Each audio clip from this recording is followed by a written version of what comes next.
People need to understand that there's been enough fentanyl seized to kill every man, woman, and child in the United States of America. We could lose our entire population because of this. There was a report a month ago in the Houston Chronicle talking about how in Harris County, Texas, there's one person who dies every single day because of these fentanyl overdoses.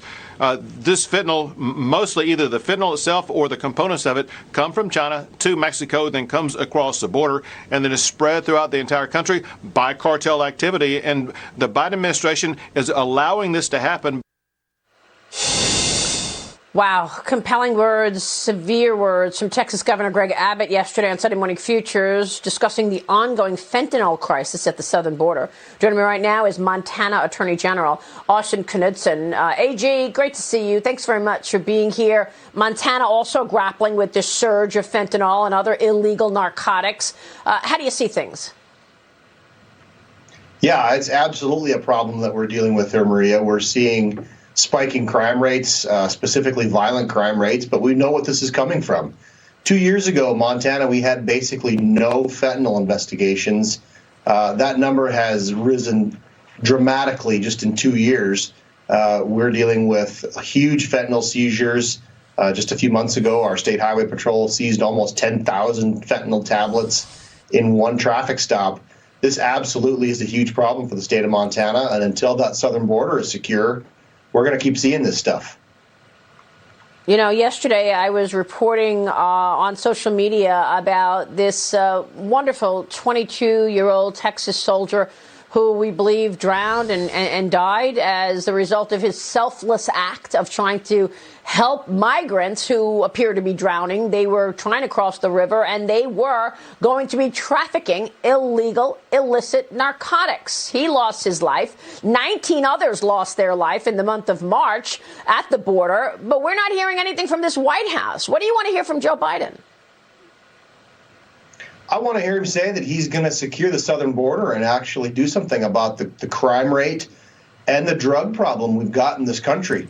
Look, Maria, I tell people here in Montana that I feel like we're trying to treat a bleeding gunshot wound with a Band-Aid. Our crime rates are spiking. Our officer-involved shootings, even here in Montana, are going up dramatically. Wow. And we know it's being driven by cartel, meth, and fentanyl activity. There's no question about that. That's not even a political statement in Montana anymore. We know where the stuff is coming from. The southern border is wide open. Joe Biden is allowing these smugglers to walk across the border with fentanyl, with methamphetamine, strapped to themselves. And it's just wide open down there. They have it up in Montana within 2 or 3 days. We're a rural state. If that's happening in Montana, you can bet it's happening in Virginia. It's happening all over the country. So we're all border states here, and the president needs to get serious about this problem. Yeah, which is why you joined a lawsuit against the administration to block it from rescinding Title 42.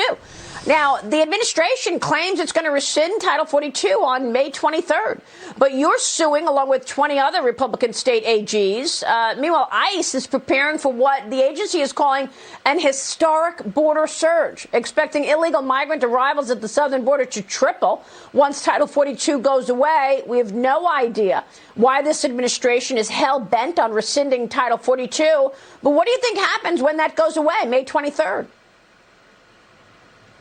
Well, I think unless action is taken, we're going to see the huge surge that they're predicting.